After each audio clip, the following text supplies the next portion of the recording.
Bonjour à tous, on va corriger aujourd'hui les deux exercices que j'ai postés mardi sur le Padlet. Alors on va voir qu'il y a un premier exercice qui est une application assez directe du cours, sans calcul particulier, et le deuxième exercice qui présente une petite difficulté en plus, qu'on va essayer de bien comprendre. Donc on commence par l'exercice 4, page 122, qui est dans votre livre numérique. Alors dans cet exercice, on nous parle d'une transformation chimique, et on nous donne ici l'état initial, c'est-à-dire les espèces chimiques présentes au début de la transformation, avant qu'elle commence, et puis l'état final, c'est-à-dire les espèces chimiques présentes à la fin. Alors dans l'état initial, il y a quatre espèces chimiques.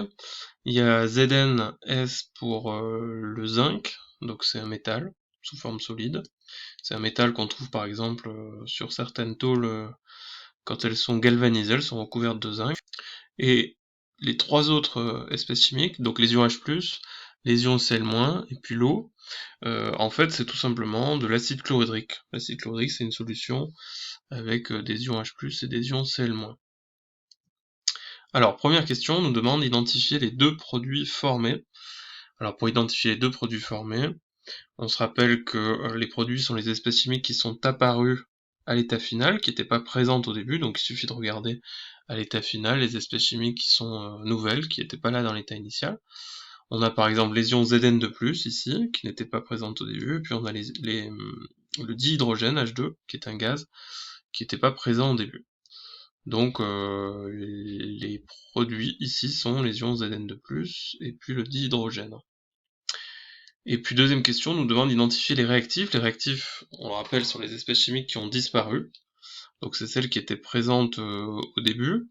Alors elles n'ont pas forcément disparu entièrement, puisqu'on a dit que, dans le cours, on a dit que seul le réactif limitant a disparu entièrement. Donc là, il faut plutôt regarder du côté de l'état initial. On a par exemple le zinc, Zn, qui n'apparaît plus du tout dans l'état final. Donc lui, vraisemblablement, il a disparu, c'est un réactif. Et puis on a les ions H+, dont on dit qu'à l'état initial, il en reste, mais il y en a plus autant qu'au début. Donc on a deux réactifs ici, qui sont le zinc et les ions H+. Alors troisième question, on nous demande quel réactif est totalement consommé à la fin de la transformation. Bah, si on regarde bien, le zinc n'apparaît plus du tout à l'état final, donc on en déduit que c'est lui qui a été entièrement consommé. Et la question petit b, du coup, comment appelle-t-on ce réactif? Bah, du coup, on l'appelle le réactif limitant, c'est celui qui a arrêté la réaction, c'est celui qui a limité la réaction, puisque c'est celui qui s'est épuisé en premier. Voilà, quatrième question, identifier les deux espèces chimiques spectatrices. On a dit que, vous vous rappelez, les espèces chimiques, elles sont spectatrices si elles ne participent pas à la réaction, elles sont présentes mais elles disparaissent pas, elles n'apparaissent pas, elles sont aussi présentes au début qu'à la fin. Et ici donc il s'agit des ions Cl-, les ions chlorure, et puis de l'eau qui sert de solvant et voilà, qui n'a pas participé à la transformation. Voilà donc pour ce premier exercice qui, vous le voyez, est une application assez simple du cours, tout simplement. Et on va enchaîner directement avec l'exercice que j'ai appelé l'exercice 2, qui n'est pas un exercice de votre livre numérique. Voilà, alors dans ce deuxième exercice, on nous parle de la combustion complète de l'éthanol. L'éthanol, c'est l'alcool éthylique, celui qu'on utilise notamment dans les boissons alcoolisées, qu'on utilise également comme produit ménager pour nettoyer par exemple. Alors combustion complète, ça veut dire que c'est une transformation dans laquelle on va faire brûler l'éthanol. Et complète, ça veut dire que les deux seuls produits de cette transformation, c'est le dioxyde de carbone et la vapeur d'eau. En fait, une combustion elle est complète lorsque elle se produit avec suffisamment d'oxygène. Donc, dans les conditions habituelles, si on fait brûler de l'éthanol et qu'on est à un endroit où il y a suffisamment d'air, la combustion va se faire complètement. Donc, on aura seulement la production de dioxyde de carbone et d'eau sous forme de vapeur. Donc ici, on a deux réactifs qui sont l'éthanol et le dioxygène. Dioxygène, c'était pas marqué clairement, puisqu'on dit dans l'air il y a aussi du diazote. Mais voilà, on a vu déjà ensemble quelques exemples de combustion, donc vous avez peut-être compris que l'autre produit ici c'était bien le dioxygène. Et puis il y avait un autre indice ici, on nous donnait, dans les données, on nous parle du dioxygène, puisqu'on nous donne la quantité de matière initiale de dioxygène. Alors du coup, première question, on nous demande d'écrire la réaction chimique de combustion, puis établir l'équation ajustée de la réaction. Donc là, en fait, on va écrire sous la forme d'une équation ce que je viens de dire à l'oral. On vient de dire donc l'éthanol, C2H6O, va réagir avec le dioxygène qui est contenu dans l'air, donc O2 à l'état gazeux, et tout ça se transforme en dioxyde de carbone, CO2, qui est un gaz, et en vapeur d'eau, H2O gazeux. Alors pour équilibrer ou ajuster l'équation de la réaction, je vous rappelle l'objectif, hein, c'est qu'on ait conservation, on montre en tout cas qu'il y a bien conservation des différents éléments chimiques. Alors, quand on a une équation de réaction qui est un peu plus compliquée que celle qu'on a pu voir jusque-là en exemple, il faut essayer d'adopter une stratégie. Une des astuces que je peux vous donner, c'est que il faut essayer de faire en dernier, de s'occuper en dernier de l'élément chimique qu'on trouve dans la molécule la plus simple. Ici, la molécule la plus simple, vous le voyez, c'est celle du dioxygène, O2. Elle contient que l'élément oxygène.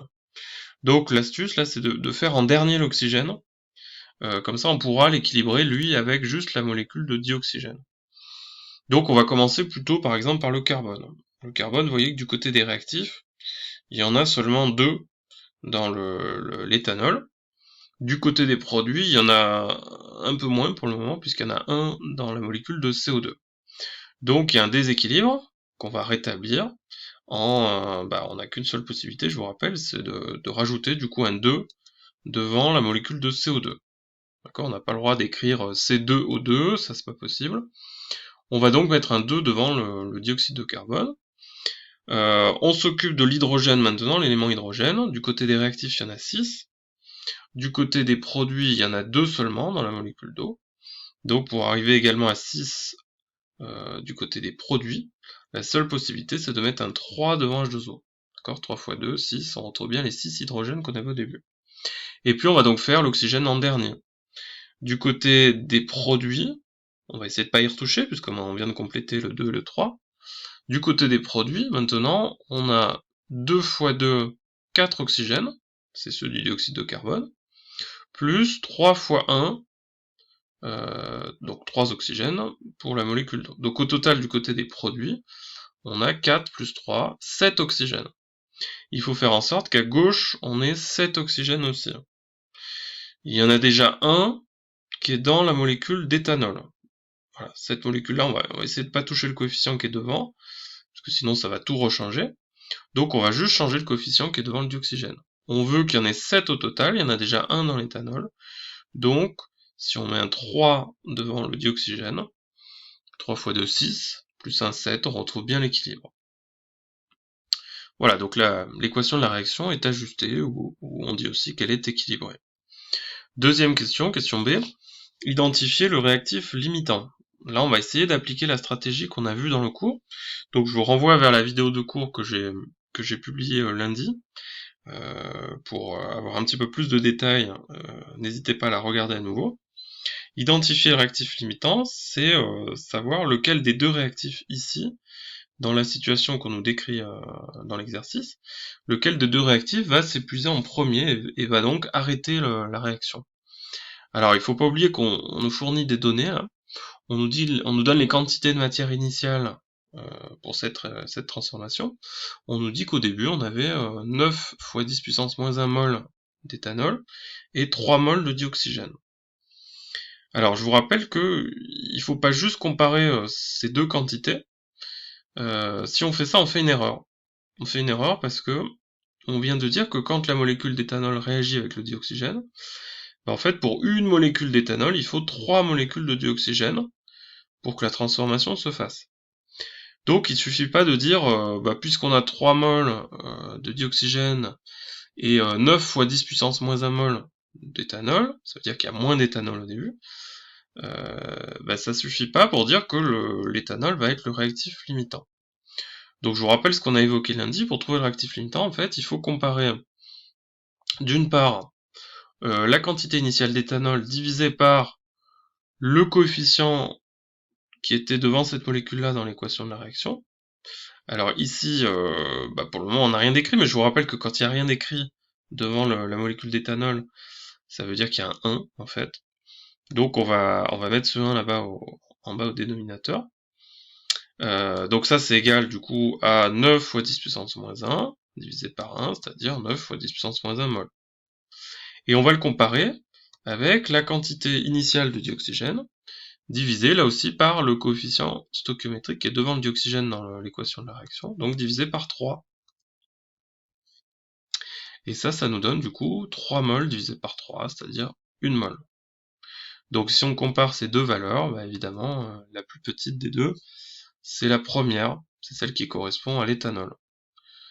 Donc on va dire, puisqu'on trouve avec l'éthanol une valeur plus petite, c'est lui qui va être le réactif limitant dans ce cas-là. Voilà.